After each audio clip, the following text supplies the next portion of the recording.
might be good. What works for one, right? That type of thing. So, welcome to the call. I am recording now. If people are hopping on, that's great. If they're going to watch afterwards, that's okay too. We have our expert panel here this morning on wealth done right. Super, super important. And the reason why I wanted to bring on our experts is that there are so many people, of course, in all industries, getting bad direction, bad advice, bad guidance, and that's not serving anyone. So we wanted to set the bar here today in our Wealth Done Right webinar. So we're happy to have you here with us. If you're watching the recording, we do have everyone's information in the chat here. So I will pop that up later on so that everyone can see that. We're going to stay connected. And let's get started with introduction. So, first on my Hollywood squares here, I would like to introduce Alex. Alex, please unmute yourself and just introduce to yourself to everyone, please.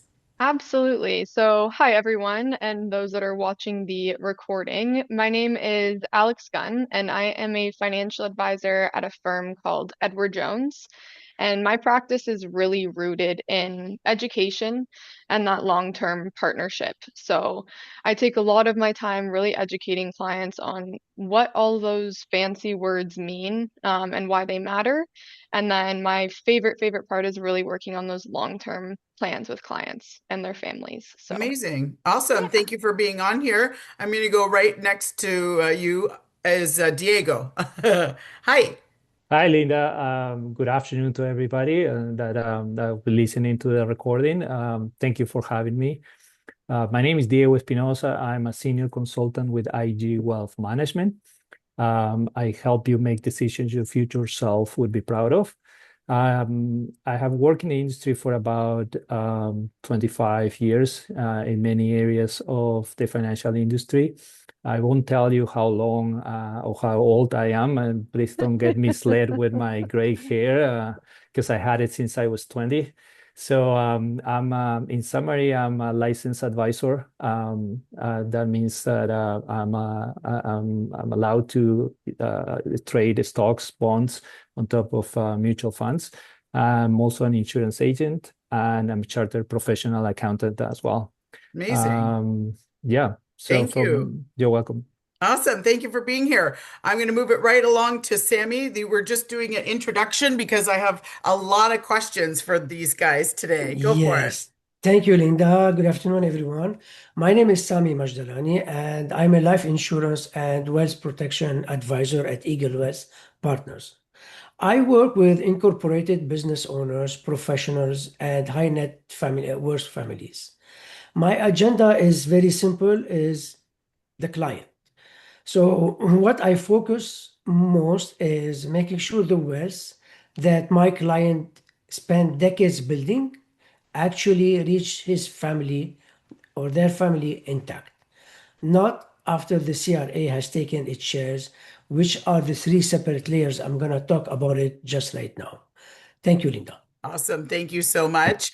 And James, please introduce Hey, yourself.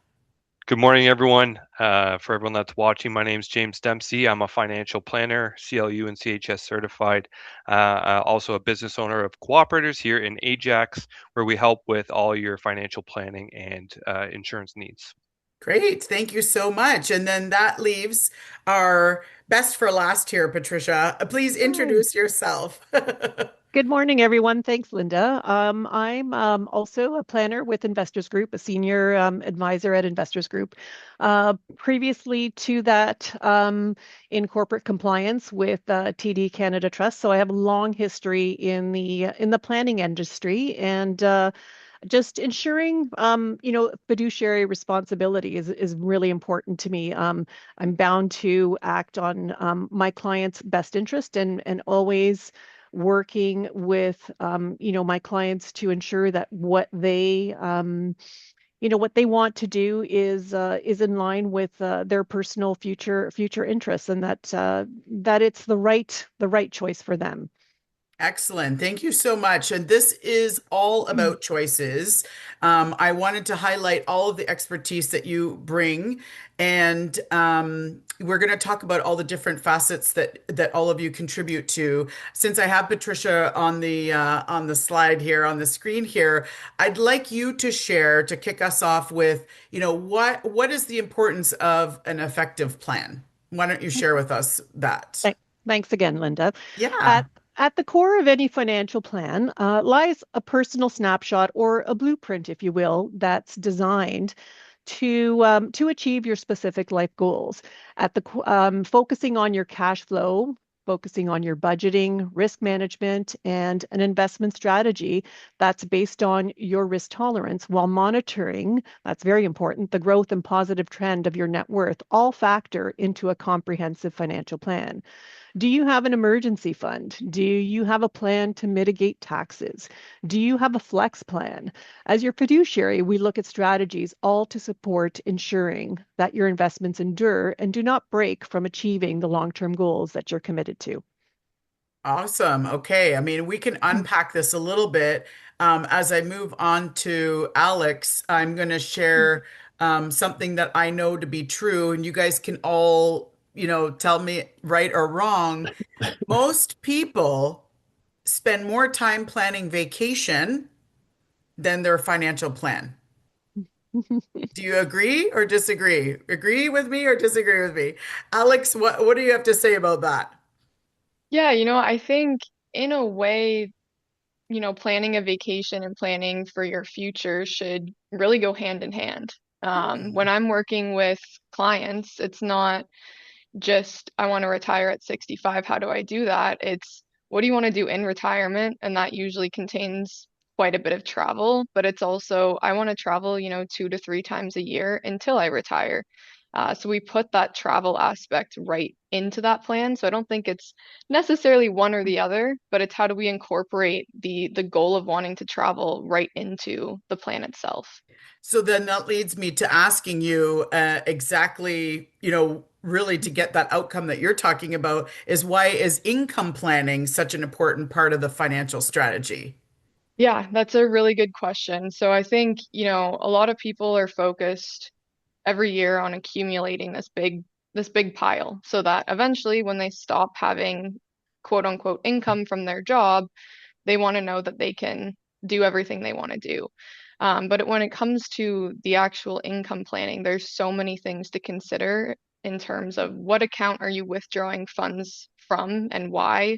There's tax implications, so I'll often partner with an accountant and we'll go through if we withdraw from this account, how does that play out?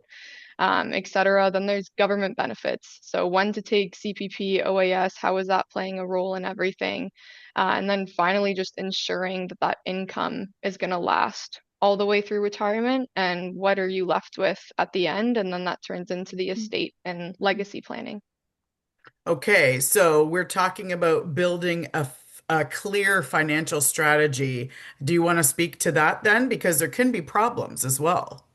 Yeah, absolutely. So, I mean, at my firm, we use a software, it's called Conquest, and we're actually able to input everything, all the information we have today, and forecast exactly how that's going to play out.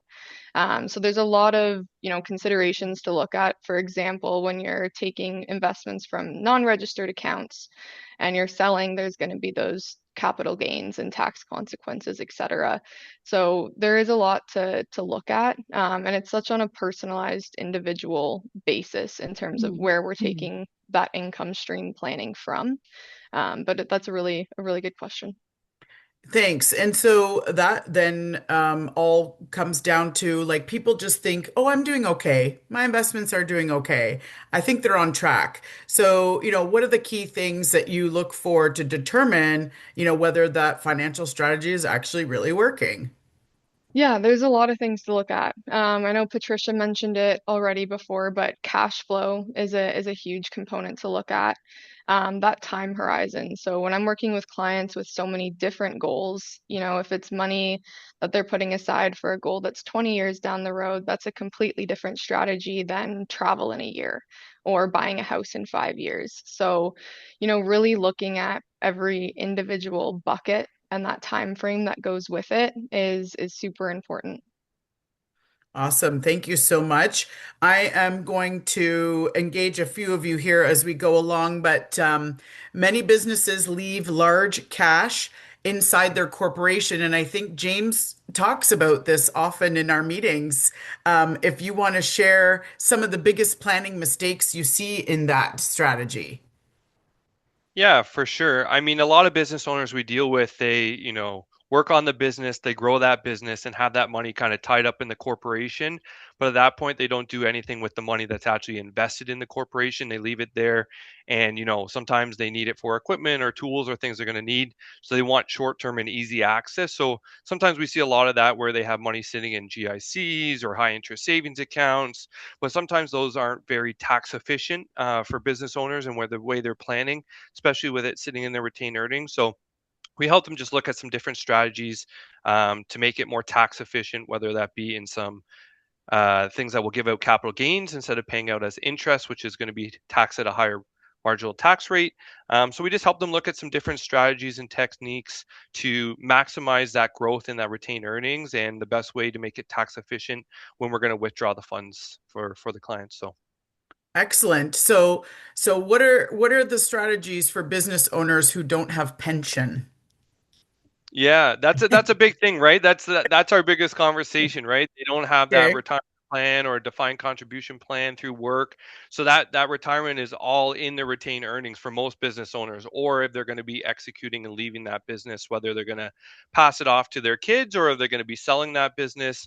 It's really just looking at strategies and plans to make sure we're using that retained income and planning and having a plan made and ready to go for the business owner, because the retained earnings is really their only retirement that they're going to have, unless they do some TFSAs, RSPs, things outside of the business.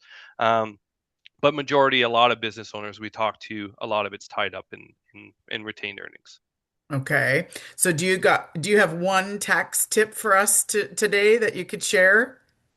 Yeah, I mean, it's looking at different strategies. We always looking at capital gain investing, so things that are going to be with equity wise compared to using like a GIC or a high interest savings.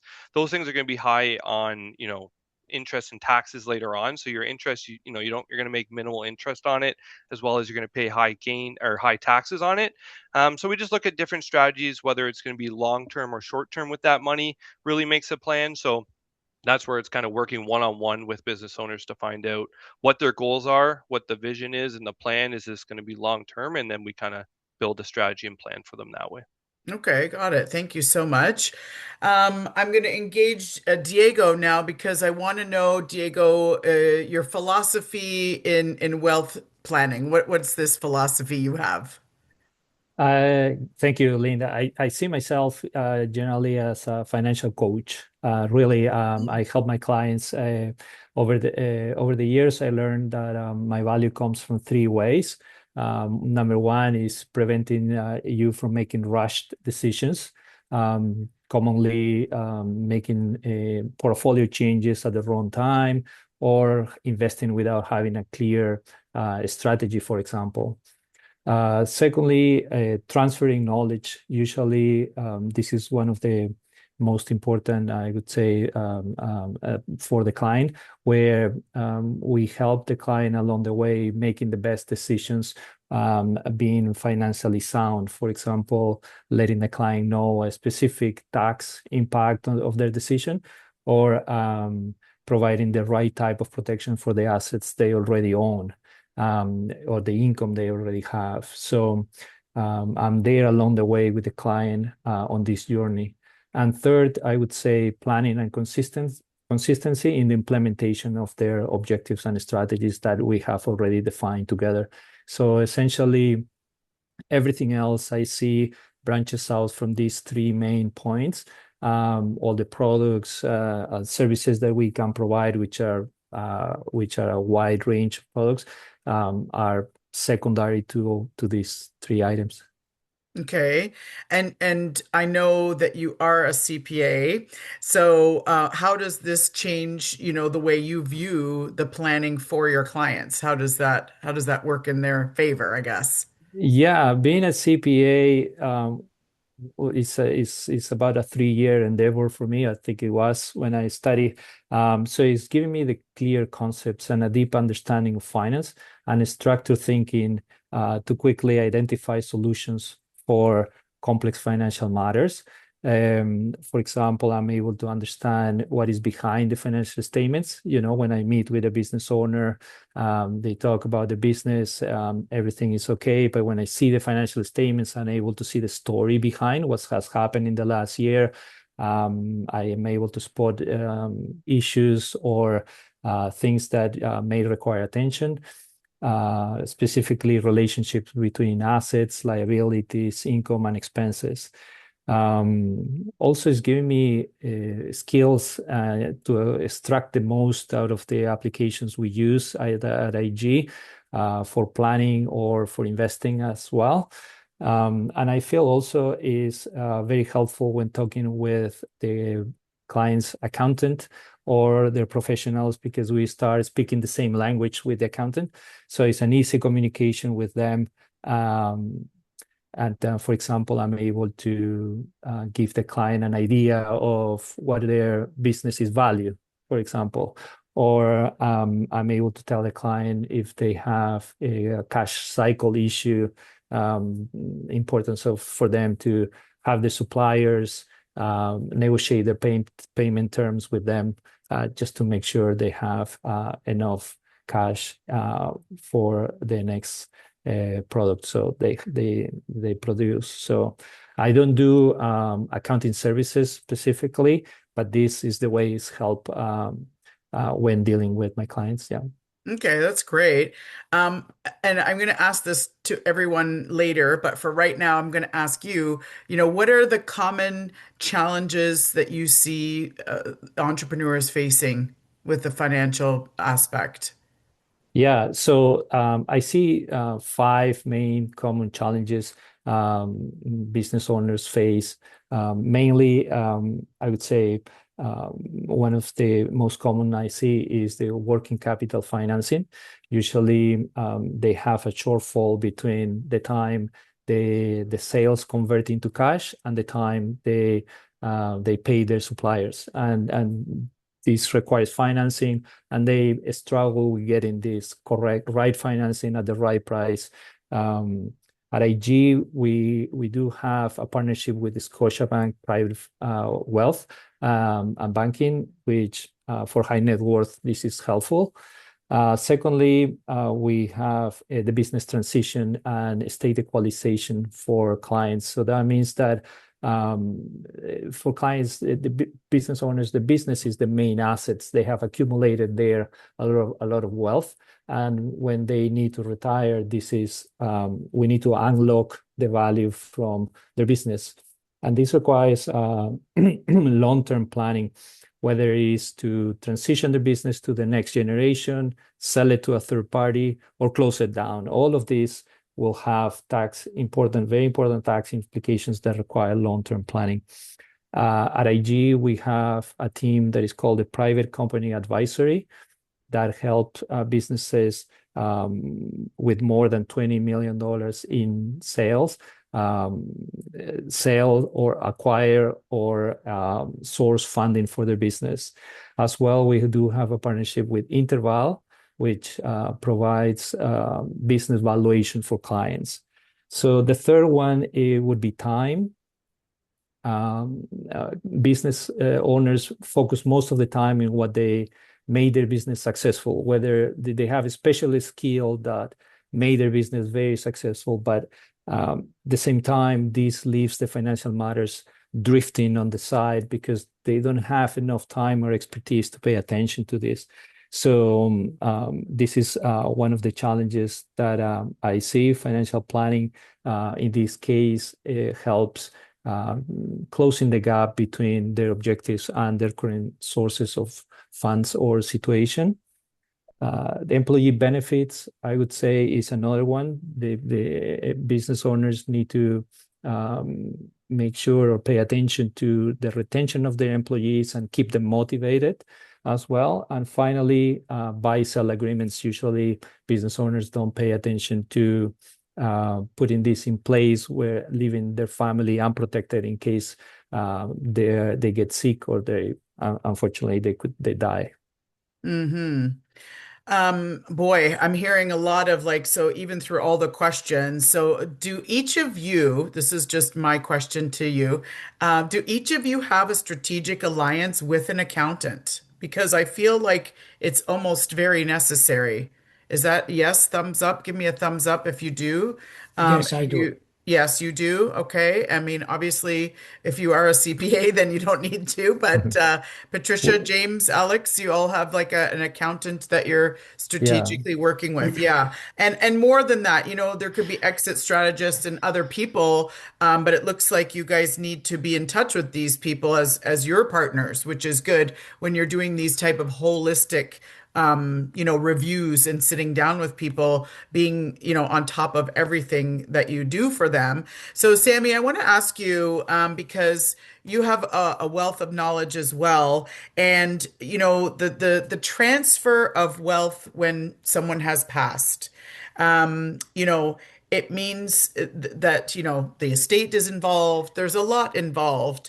And so, you know, transferring it to the next generation, I want you to speak to that, please. No, thank you for raising this. It is part of my main job that I educate my customers about the consequences of not having the conversation between the first and the second generation, the second and the third generation, which we are facing now. Actually, what I'm facing now with my clients. Fortunately for me is my clients are at the age of 70, 75. Their children are around 30s, and now their third generation is also starting, they say, to get older. So what I provide is the education about how it's gonna be transferred and what are the consequences of having the transfer from first to second. And this is where the first generation, they built this empire, their legacy, and now they are ready, let's say, to transfer it. And fortunately, again, for me, and unfortunately for my client, is that they are not aware of the tax consequences. The tax consequences is going to be very high.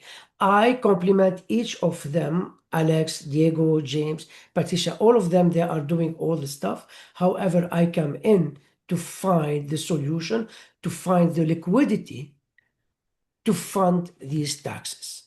Mm, And all this are done through, which is the ultimate tool, is the life insurance. So I am not a CPA, I am not a lawyer. However, I sit down with my CPA who is tax expert, my lawyer who is tax expert, in order to go into this business as a holistic and start talking about how we can prevent it. What should we do? Shall we go from operating company to holding company through the trust and through the will? However, the most important thing is they have no estate freeze, there has no tax freeze. And this is very important, let's say, to move the business to the second generation, while the second generation will not pay the tax liability on the first one. So again, it's an entire process that we come in as a holistic team and sit down with our customer in order to structure. And I will give a small example. In 2024, we had a case where the son, which is 31 years old, at that time, if the father will pass away, the son has to pay around 4.2 million as tax bill. And the wow. father was around 75 years old. So we managed to do all this, let's say, the planning for them, the estate freeze, and then we insured the father and his wife in order, let's say, to cover this 4.2 million. So again, most of the business owners, the professionals, they are not aware what are the three layers of taxes that they will be hit on. Mm. Okay, so then that means that when you're working closely with this second generation, what are some of the biggest mistakes that you see happen then? They have two mistakes actually, and this is what I'm surprised why the lawyer, why the CPA, they are not talking about it. Hmm. One is they say, I have a will, Mm-hmm. I'm covered. Right. Second, I have a trust, I am covered. However, neither the will or the trust will provide the liquidity to pay the tax liability on their assets. Hmm. The will is there just to tell the government who's taking what. Mm-hmm. The trust is there is to move all the assets throughout the trust, which is great. It defers the taxes, but it does not eliminate it. Hmm. However, upon transfer the assets to the trust, there will be a tax liability. The trust is deemed disposition for 21 years. After 21 years, they have to pay the taxes on, on the assets. The second is whenever the trust will provide or whenever the beneficiaries will acquire the assets, they have to pay the taxes on it. So by all means, the taxes has to be paid. Mm-hmm. My role is to educate them, to find them the solution on how to find the liquidity, not to pay it from their own money, but to mitigate it through the life insurance solutions that we provide. Okay. Okay. Great. Thank you for that. One question I have about the way you work with people too is on the incorporated professionals. One planning strategy that can significantly reduce taxes. Sometimes it's too late, isn't it, in situations to implement? Yes, and here I want to go a little bit technical here is most of what I'm talking about the professionals, business owners, etc. They have to have a holding company, Hmm. right? Okay. And within this holding company, because they mitigate all the creditors and so on and so on. So we are not going to talk about this, but it is the ultimate protection for the business as well as for the assets. And most importantly is most of the business owners, they don't know about why they have to have, we call it the capital dividend account, the Hmm. CDA. The CDA is again, the ultimate tool to prevent, or let's say to save taxes that goes to the heirs or that goes to the shareholders. So let's take this example, a $2 million of death benefit of life insurance. It will be paid from the provider, life insurance, to the holding company tax-free. This 2 million goes into the CDA. Now, just to be very precise, this 2 million through the CDA, it has to be deducted of the adjusted cost base, which is, let's take it, for example, to 200,000. So inside the CDA, there is now $1.8 million that it will be distributed to the shareholders or the heirs or the family of the deceased tax-free. So can you imagine is going back a little bit, I will show you a small example that I use most of the time with my client is the first layer of taxes is the capital gain. This is a $10 bill. The first layer is the taxes. The capital gain is gone, 25%. The second, the second is around all the assets, investment, real estate, etc. There will be capital tax, capital gain tax on it. So this is another 25%. The rest of the estate, it will be distributed to the heirs. So the heirs, they will get it as dividend. So there will be tax on their personal tax rate, which is another 40, 45%. So they will be left with around 25, 35% as estate, right? So this is where having, let's say, the life insurance in place from the youngest age, and here we are talking especially about business owners who are now around 40s. They are building, they are growing, they are expanding.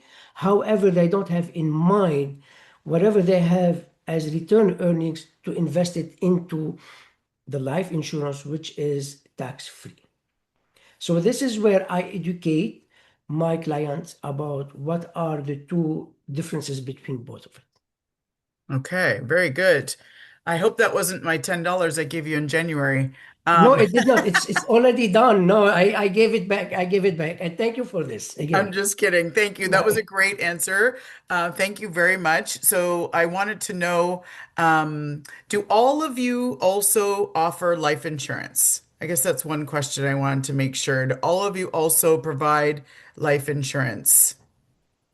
I Yes, do. we do. Yeah. Yes, Yes. Yeah. yes, yes. And Patricia? Yes, Yes. yes. Okay, great. So you're looking at things from a holistic perspective. In that case, anyone here speak anything else other than English as well that could help another group of people? If you speak another language, can you let me know what languages you speak?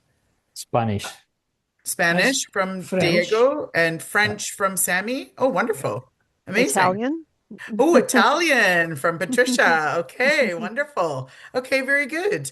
Um, and I think it's helpful for people to, again, uncover who you are and how to get to know you. Choosing an advisor is a very particular choice for people. And so we're showcasing all of you today for people to make that choice because the success in life is when it's the right fit. I hope that makes sense. And then it is also for you the right fit. So if anyone here, I won a scratch ticket and I won $50. If is anyone here willing to invest the $50 or is that too little?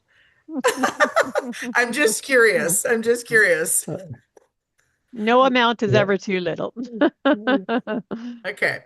I mean, basically, let's talk about a bare minimum to get started on a monthly contribution. Let's just talk about that. What are the thoughts here?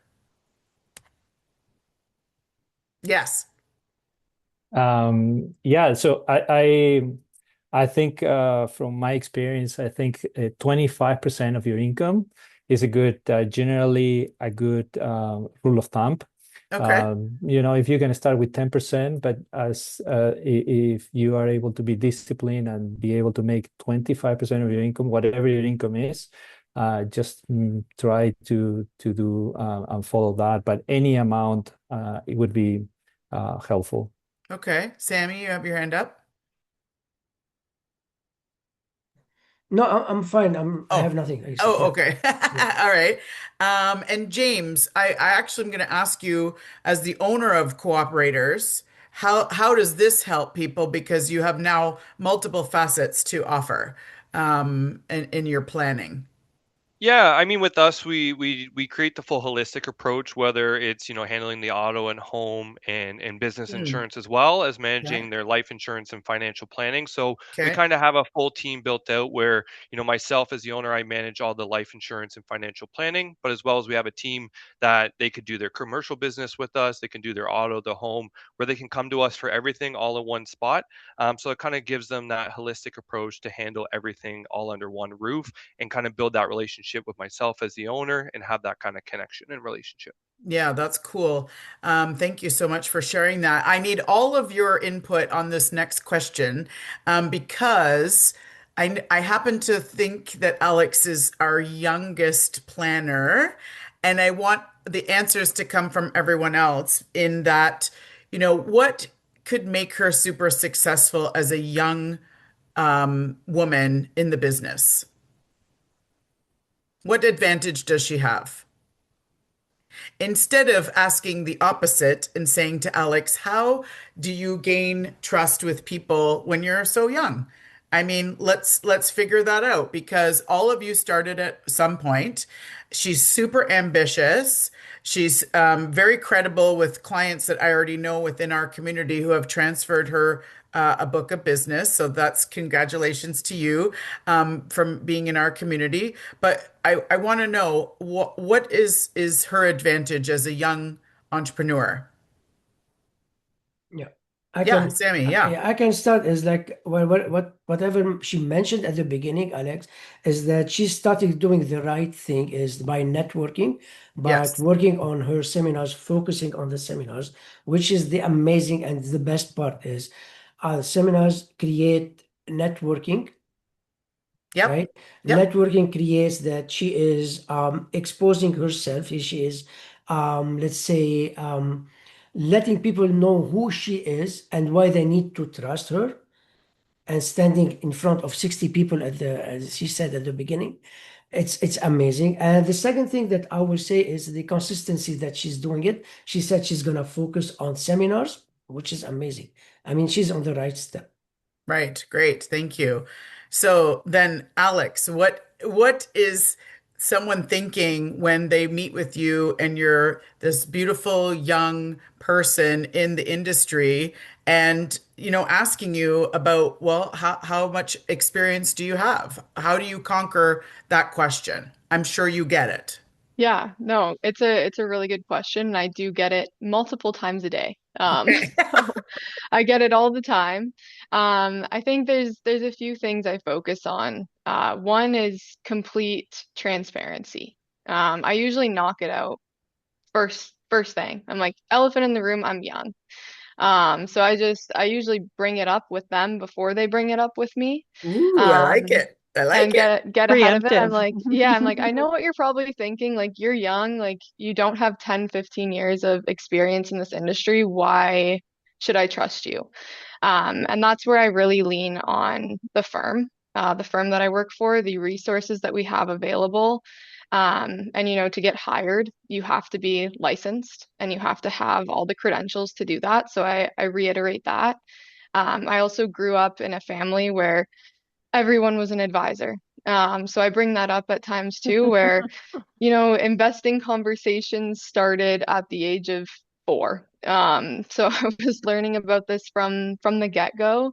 And then similarly to what Sammy mentioned, where most of his clients are 70 to 75 and he's meeting those next generations, I've actually sort of built my practice climbing the family tree the other way. So I meet people that are my age, and then I go, are your parents taken care of? Can I meet with them? Because you're about to step into their inheritance at some point, and I want to ensure that you're prepared for that and your parents are prepared for what's going to happen when that happens. So I've actually been able to have those family conversations going the other way. So I meet somebody in their 30s and I ask to meet with their parents, and their parents aren't taken care of to the extent that they would like to be. So I've been able to go up that family tree. I love it. And I will just share with you, I managed to meet with her at a meeting last week. And one of the greatest things she said, which I absolutely love and commend, is that she does not sell. She will not actually tell people what she does until she's been asked. And so I think that's a very commendable and mature way to build your book of business. I love it. I love it. So I commend you. And I want to really bring it home with this one question. If you could give your 20-year-old self one piece of advice, now for Alex, that's your 4-year-old self, but 20 for the rest of you. One piece of financial advice, what would it be, your 20-year-old self? And let me know who's got the answer there when you're ready. I know it takes a minute. Diego, yeah, go for Yeah. it. Yeah, I would say four things. I would say first, start as early Okay. as you can, and with doesn't matter the amount, but it just start and on the way get it refine your plan, etc. Hmm. As I said, divide your income between today, yesterday, and tomorrow. So spend 50% of your income on today, 25% of your income on your debt, and 25% of your income on your savings for the future. Third, I would say be on budget.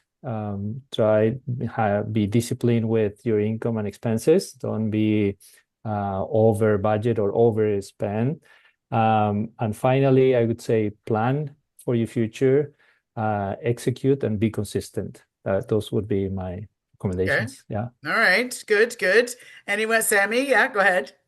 Yeah, I would say having two hats, wearing two hats is I am a business consultant as well. And I would tell myself, because I was an entrepreneur, I did have my own business at that time. And I will tell myself, one is to be on top of my numbers, Mm, to understand my numbers. As an entrepreneur, and this is where I'm coming in and meet with people and say, hey, you are an entrepreneur, you are a business owner, you have to be on top of your number. This is number one, which I did not. And I wish someone who came and advised me at that time. The second thing is to start early. Time is not in our favor. To mhm. start early, to build it up, and let's say make sure that things are secured. Whatever it's happened, it is there for your legacy, for your family, etc. This is what I would say, advise myself. Okay, very good. Patricia, I think you have some thoughts here. Yeah, I echoing a lot of the comments that have been made here. I think cash flow and budgeting is a really big part of it. When you monitor your income and you determine and decide, okay, this is what I want to allocate to expenses, this is what I'm going to allocate to savings, split that savings into short term for emergency and then stay true to the long term investment strategy that you have. Don't listen to the noise that's out there because the political kind of little drama that's going on behind the scenes sometimes is a 4-year blip, and it does pass. And over time, however your investments are structured, whether they're capital growth, or whether you're looking at things with dividends, those dividends are continuously reinvesting for you, and the long-term commitment to your plan will create the level of growth that you're looking for when it comes to your retirement years. Okay, good. All right, thank you for that, James. I'm waiting for the final thought on this question. Yeah, honestly, I think you all touched on some really good things that kind of sparked me and my conversation on this. But I think it's just being consistent. Like, regardless of what happens, do it every time you get paid. Set it up automatic and make it easy. Don't think about it. And good tips that they all mentioned. Take 20%, 25%, and staying consistent. I think it's important. And I always go back, look at an index chart. Everyone worries about the noise now, the short term, things are up, things are down, but just stay consistent, keep investing, and in the long term, things will go up. And yeah, start as soon as you can, because there's nothing better than compounding. Hmm. Yes, that lovely word, compound. Okay, great. Thanks for sharing that. So, the pay yourself 10%, it sounds like you're most of you are saying 20 to 25 actually. So, if I could tell my 20-year-old self something as well, even when you set aside that 10%, I mean that's what I grew up with Oprah Winfrey saying, pay yourself 10% and don't touch it. I remember that. I was probably around 19. I remember sitting at home and I remember hearing that going, huh. Like I don't know. And so when I did do that, the first emergency that came up though, years later, I had to go break that savings. That's what happens with emergencies. Do you have anything else to explain around emergency funding and breaking into the plan for emergencies? Yeah, Yeah, go I ahead. think Yeah. I'll step in on this a little bit, but I know we always recommend 3 to 6 months of emergency fund. I usually Okay. like to push more on a 6 months emergency fund. just to be more conservative and have that money on hand, because you don't want to affect your full retirement plan or any other, things that you're managing, whether it's the business or other expenses that may come up. I always say 6 months because, those rainy days are going to come. It's just when are they going to come? And you are going to have to dig into that. And you don't want to dig into, if you're young and you're in full equity and high aggressive portfolio, the last thing you want to do is have to dig into that financial investments with it maybe being in a down market, right? So just being consistent and make sure you have that nest egg, because that day is going to come at some point. Hmm. Okay, good. And so we know that life happens, divorce happens, moving, changing. If someone is starting out, they've been cleaned out by their ex. I mean, this is a very common thing. Um, but now they're starting fresh. So they're probably like 40s, in their 40s now, starting second time over. Any funds to recommend? Anywhere to get started there? They're going to have to rebuild. What does that look like? I know it's scary too, right? Because they think I don't have a lot of time before retirement. So anybody have any advice there? How does someone get started after financial breakdown, really? I can pitch in. I think, Yeah. I mean, that's a extremely unfortunate circumstance, but it does happen. And I think, when you meet with someone like that, the process is no different. You're meeting with them, you're having a conversation, you're seeing exactly where they're at. You're talking about what went well and what didn't go well previously and how to avoid the not well part going forward. And I think really it's that emotional kind of personal connection with them, because that's what they're really going to need is the I've got you, we're going to figure this out, we're going to get through it.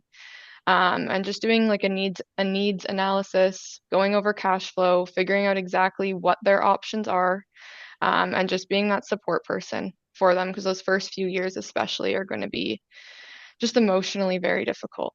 True Um, enough. and Sarah's comment, a prenup going forward. I Um, mean, it's not a bad idea. Yeah. yeah, Okay, yes, Diego, go ahead. Yeah, so I would like to add, it's wise to come to us not only after the divorce, but during, or, while a person is divorcing. Sometimes I see clients, I have a few clients that are divorcing, and some of them, obviously, they want to avoid the expenses of the lawyers. Like you can get very, very, the invoice and the bills can get very high. So just consult with us, because we have gone through that experience with other clients, and we will let you know what your rights are. Sometimes you don't know. Sometimes you want to avoid paying a lawyer and just want to make a deal with your spouse at that time, and but you don't know exactly what your rights are and what part of the property is yours in this case for finance purposes. So I would say um, don't wait until the divorce is over. Just consult with us, and then after the divorce is over, obviously we need to prioritize your budget and see how we can start building again. But yeah, talk to us when you can. Nice. Okay. Fair. Sammy, yeah, you want to jump Yeah, I in? want to add something here about because I had a customer as well as it was a very hard experience for her and for me as well. Is from the business perspective, business owners is they have to be well structured and well protected as well throughout the business. You never know between husband and wife or between a spouse and another shareholder is they have to cover themselves, and here there is different solution within the life insurance that it can come in and provide them, let's say, the protection, the funding for any divorce, etc. And again, the most important is the structure, is to move everything under the holding company. So the holding company will own everything and not the individual. So this is where I would start, let's say, the conversation, and then we can bring in the lawyer, their lawyer, or our lawyer, in order, let's say, to better explain it as well as the CPA. Okay. Thank you. Yeah, absolutely. So I'm going to shift to one book that you guys could recommend to people that are watching this recording or interested in financial advice? Maybe it's moved you as an advisor, but would be good for a consumer. Is there a book that you could recommend? And if so, throw it in the chat or just let me know. I'm assuming that you guys do know Rich Dad, Poor Dad, and like, a couple of these other ones. Yeah, so if you happen to have one, great, let's share it. I love sharing resources, and I think that clients like getting, they're like sponges. They want the information. And so any recommendations here on a good book for someone looking for financial advice? Oh, okay. Blue Ocean versus Red Ocean. I have not heard of this. It's Oh, not financial advice. No, it is an entire advice. okay, yeah. I mean, that's okay. Life advice for sure. Okay, great. Anyone else? Anyone else have a good book for your clients to prospects I to liked read? The Psychology of Money was Oh a yeah. good read. Yeah. Okay. Yeah. Alex is on my mind. That's what I was typing. Actually, I just read that not too long ago, and it was good. So Okay, Um, great, great. I Uh would say yeah. the Pay Yourself First book. I think it Mm. was the owner of Good Life Fitness. Oh, okay. Okay. Yeah, very good. Thank you. Patricia, did you happen to have one or? I think, the true tried true and classic and easy read, of course, is The Wealthy Barber. But I Oh yeah. love Tipping Point by Malcolm Gladwell, and just how momentum can take you further and forward. So that's one of my favorites. Nice, nice. And James mentioned it for me too, in more in life than for finances, although one and the same. If you read The Compound Effect by Darren Hardy, that it's a really, really good book. And I read it on the plane ride home from one of his conferences. I want to share a quote with you that I like, which is someone is sitting in the shade today because someone planted a tree a long time ago, Warren Buffett.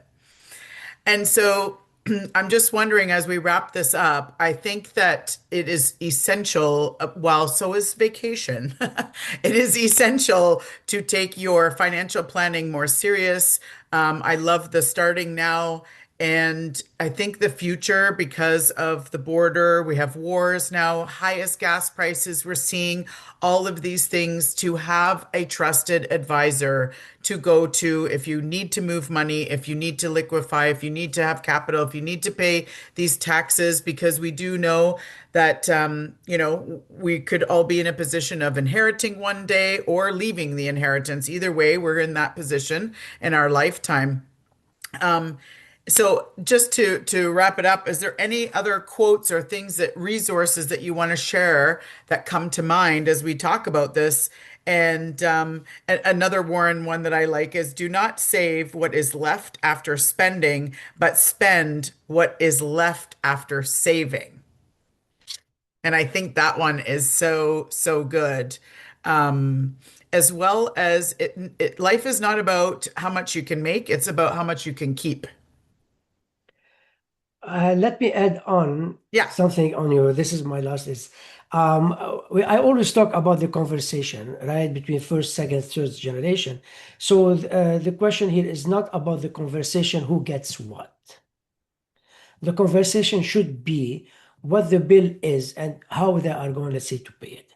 This is the conversation that should happen. I know it is a very sensitive subject topic Yeah. between parents 40 years old, 30 years old, but it should exist at a certain point. Yeah. Great. Thank you.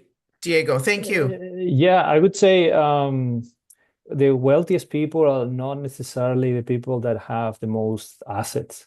And this is something that really was a learning for me. There are people that don't have a large income, but they save more. And that makes a big difference. So if you compare, like, for example, one person making $300,000 a year, but saving zero, and you have another person making $100,000 a year, but saving 30,000 per year, it's just not necessarily, it's how much you save, not how much you have today. Yeah. Yeah. And that's that saying that has resonated with me the last year or two, is that it's not about how much we make. It's about how much we keep. Okay, great. Well, thanks, guys. Listen, we have a couple minutes. If anybody wanted to ask questions, great, of each other, I think you guys could be a great group. We should keep going in our chat here, actually, if you want to share ideas. But you all offer such a dynamic differences between each other. I love that this is not a competition at all, because each of you are so very different and so very passionate about helping. I mean, really, truly, that's the main thing, is your advisor must be of the mindset to help people and to, move your needle forward, whatever that looks like, to get you structured on a path. I know, Diego, you mentioned you're like a coach. I mean, I feel like that's the relationship, is that it should be, hey, what do you think of this? Hey, I wanted to move that. What are your thoughts? I just had somebody tell me to buy this stock. Friends love giving advice. So, and then all of a sudden you see, this transfer go out and you're like, wait, what? What happened here? So, I love the coaching perspective. Thank you all so much for being on here and sharing your unique, perspective on the transformation between generations. Everything that you've shared here today. I'm really excited to get this recording out back onto YouTube as well. And thank you all for being here so much. I really, really appreciate it. And let's have a phenomenal rest of our week and go make some money. Yes, thank you. You're welcome. I'm glad to have had all of you on here. And I think it's nice for you all to meet each other too in our community as our experts in helping everyone get wealth done right. Okay, everybody. Thank you so much, Thank Linda. you, Linda. Thank it you, was great to be everybody. here. Bye, Okay, Linda. take Okay, have a care. nice care. day, Have a great everyone. day.